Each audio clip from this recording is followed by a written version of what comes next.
तर नमस्कार, मी सीमा स्वागत करते तुमचं माझ्या एका नवीन व्हिडिओमध्ये।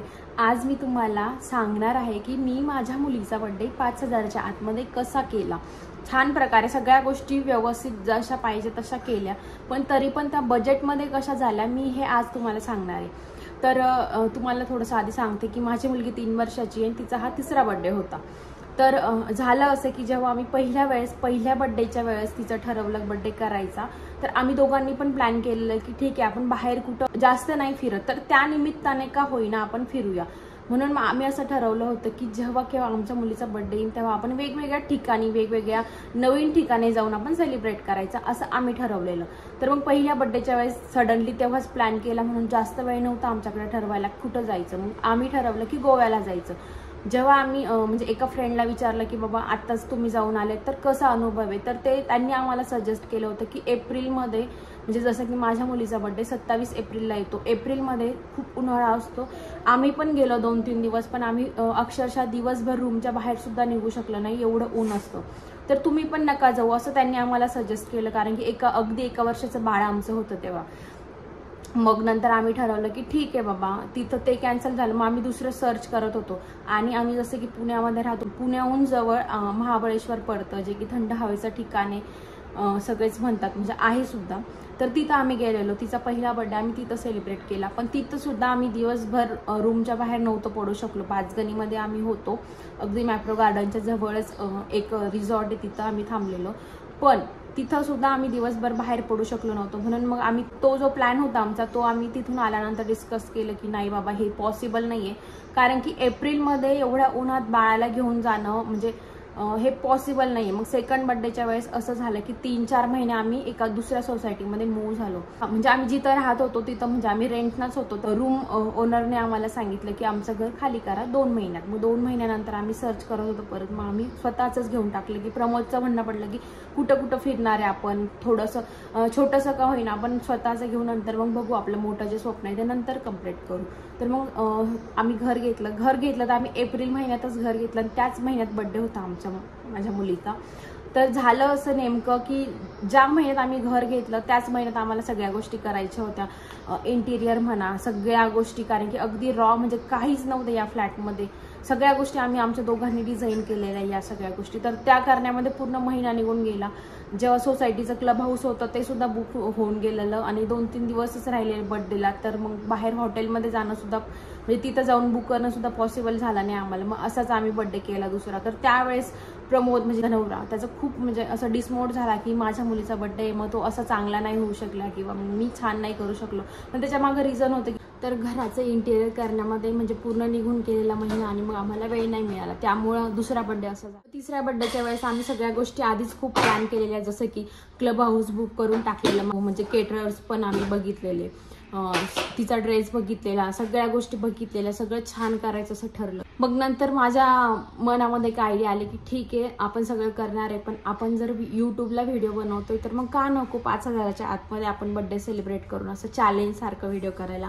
म्हणून मग मी असं ठरवलं की आपण घरी करूया। आणि आमचं असं झालं, जेव्हा आम्ही घर घेतलं तेव्हा आम्ही म्हणजे पूजा फक्त आम्ही 2-3 केलेली, जेवण कोणी गेलं नव्हतं आमच्या घरातून। तर तो पण एक विचार होता की आपण आहे ना म्हणजे 4 लोक तरी आपल्या घरातून जेवून जायला पाहिजे, जसं की वास्तुपूजा करतात सगळ्यांना आमच्याकडं म्हणजे करतात, तर जेवण वगैरे म्हणजे ठेवतात असं करतात। तर मग तसं आमच्याही मनात होतं, म्हणून मग आम्ही ठरवलं की ठीक आहे आपण घरातच करूया। मग घरात करायचं म्हटलं की अगदी खूप जवळचे आम्ही लोक बोलवलेले, म्हणजे घरचे, त्यांचे थोडेसे 2-3 फ्रेंड्स, माझे 2-3 फ्रेंड्स आणि माझ्या फोकस म्हणजे माझ्या मुलीचे फ्रेंड्स होते, कारण की तिचा बर्थडे होता। तर असे सगळे 35 ते 40 आमचे काउंट झालेले। मग बर्थडे सेलिब्रेट करताना आपण सगळ्यात पहिले इसेन्शियल आणि नॉन इसेन्शियल या 2 गोष्टींमध्ये मग मी फोकस केला की इसेन्शियल काय असतं। नंबर 1 मुलीचा ड्रेस, म्हणजे ज्यांचा कोणाचा बर्थडे आहे त्यांचा एक ड्रेस, म्हणजे जो की खूप इसेन्शियल, त्याशिवाय बर्थडे होत नाही। नंबर 2 डेकोरेशन, बर्थडे आहे म्हटल्यावर डेकोरेशन तर पाहिजे असणार, डेकोरेशन शिवाय सुद्धा बर्थडे पॉसिबल नाहीये। नंबर 3 इसेन्शियल मध्ये येतं ते म्हणजे केक सुद्धा खूप इसेन्शियल आहे। आणि 35 ते 40 लोकांसाठी कमीत कमी 2 किलोचा केक तरी पाहिजे असतो, आणि 2 किलोचा केक घ्यायला गेलो तर 2 ते 2,500 इथेच आपले होऊन जातात। मग मी कशा पद्धतीने केलं हे मी तुम्हाला सांगणार आहे समोर, की कुठून मी कशा गोष्टी बाय केल्या, म्हणजे अगदी इन बजेटमध्ये कसं केलं मी ते तुम्हाला सांगणार तर आहे. अजून सगळ्यात मेन गोष्ट इसेन्शियलमध्ये येते ती म्हणजे फूड, जे काय आपण जेवण ठेवणारे किंवा स्नॅक ठेवणारे ते. आता आम्हाला घरातून जेवण पाठवायचं होतं लोकांना, म्हणून आम्हाला जेवणच ठेवायचं होतं. तर मग मी त्यासाठी सुद्धा अगदी लिस्ट काढली की काय काय आपल्याला इन बजेटमध्ये होऊ शकतं. मग मी पावभाजी आणि पुलाव, पण झालं असं शनिवारी तिचा बर्थडे होता, त्या दिवशी चतुर्थी होती आणि बऱ्याच जणांना चतुर्थी असते की उपवास असतो. मग ते सोडायला अगदी पावभाजी आणि पुलाववरती म्हणजे ते पण चांगलं वाटलं नव्हतं आम्हाला की नाही गड्या. मग छोले भटुरेचा ऑप्शन आम्ही एक हे केला, पण भटुरे अगदी आपल्याला एवढ्या सगळ्या लोकांसाठी तळून देणं हे सुद्धा पॉसिबल नव्हतं, म्हणून मग ते सुद्धा आम्ही कॅन्सल केलं. मग असंच बघत होतो, मग पनीर वगैरे करायचं का असं ठरलेलं, पण पनीर सोबत सुद्धा मग चपाती खायला म्हणजे असं चांगलं नाही वाटत असं मला वाटतं पर्सनली, त्यामुळं मग मी ते पण कॅन्सल केलं. मग झालं असं की म्हणजे आमच्या गावाकडून माझी मम्मी आणि त्यांची मम्मी दोघी अशा आलेल्या आणि त्यांची आजी, मग त्यांनी आम्हाला सजेस्ट केलं की आपण डाळबट्टी ठेवू शकतो. तर आता बऱ्याच जणांना आमच्याकडे जे आले जेवायला त्यांना बऱ्याच ऑलमोस्ट जणांना माहिती पण नव्हतं की डाळ आणि बट्टी काय असते ते. तर तो मेनू मी ठेवलेला मग, आणि तो अगदी इन बजेटमध्ये होणारा मेनू होता, कारण की सगळ्या गोष्टी घरच्याच होत्या आमच्या. डाळबट्टीचं जे दळण असतं ते त्याच्यामध्ये वेगवेगळे प्रकार टाकून पीठ बनवलं, तर ते 6.5 किलो आम्ही दळून आणलेलं, तेवढं सगळं आम्ही यूज केलं. तांदूळ सुद्धा 1 किलो असे टाकले असेल राईस बनवण्यासाठी. तर मग या सगळ्या गोष्टी मी ठेवल्या. फूड तुम्ही पूर्णपणे डिपेंड आहे, तुमच्या याच्यावर तुम्ही ठेवू शकता. आता फूडचं झालं, तुम्हाला सांगितलं मी कसं काय केलं, कारण की सगळ्या गोष्टी अगदी 1000च्या आत पकडून घेतो मी. कारण डाळ माझी घरची होती, ऑइल सुद्धा घरचं होतं, आईने घरून आमच्या तिथं करडी उगतात तर करडीचं घाण्याचं तेल काढून आणलेलं. मसाले पण सगळे घरचे होते, काही सासूबाईने आणलेले, माझ्या आईने आणलेले, म्हणजे हे ऑलमोस्ट या सगळ्या गोष्टी घरूनच होत्या. आणि ठरलं पिठाचं डाळबट्टीचं, ते सुद्धा गहू वगैरे सगळ्या गोष्टी माझ्या घरच्या होत्या, त्यामुळे मला बाजारातून काही आणायची गरज नाही पडली. शिवाय फक्त मला कोथिंबीर, टोमॅटो आणि या सगळ्या फोडणी घालण्यासाठी लागणाऱ्या गोष्टी लागल्या, त्या पण अगदी 300-400च्या आत माझ्या झाल्या.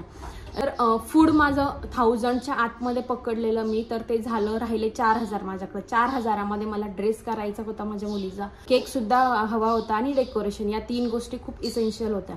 तर आता डेकोरेशनचं असं झालं की मी सगळ्या गोष्टी पिंपरी मार्केटमधून आणल्या, जसं की मी व्हिडिओत सांगितलं सुद्धा, याच्या आधीचा व्हिडिओ शॉपिंगचा टाकलेला आहे मी.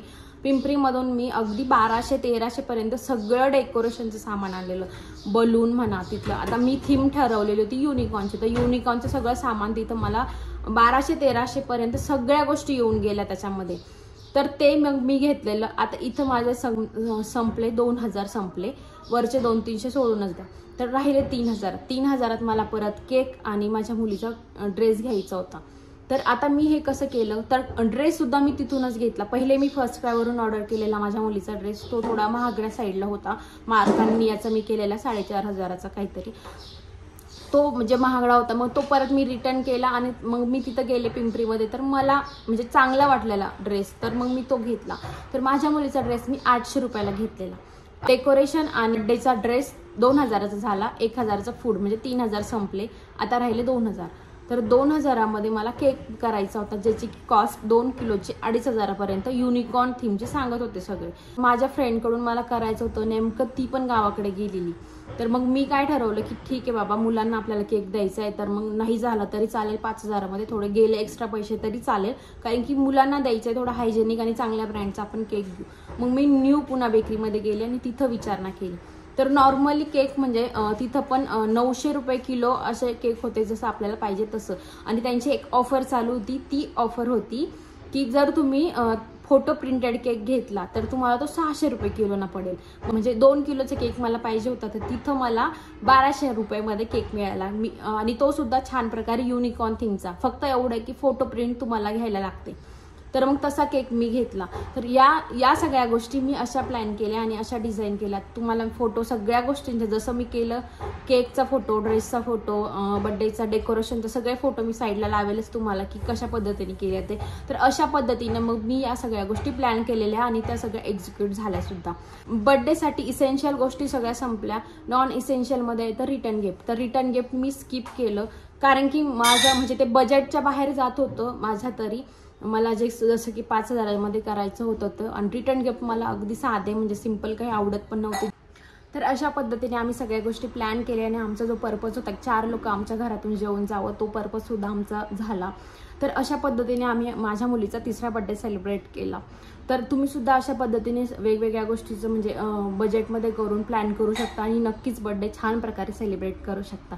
तुम्हाला माझा हा व्हिडिओ कसा वाटला ते मला कमेंट करून सांगा आणि अजून कोणत्या विषयावरती मी व्हिडिओ घेऊन येऊ असं तुम्हाला जर वाटत असेल तर मला कमेंट करून सांगा। मी नक्कीच पुढचा व्हिडिओ त्या गोष्टीवरती घेऊन येईन। तर या व्हिडिओमध्ये एवढंच, भेटूया पुढच्या व्हिडिओमध्ये। थँक्यू व्हिडिओ शेवटपर्यंत पाहिल्याबद्दल।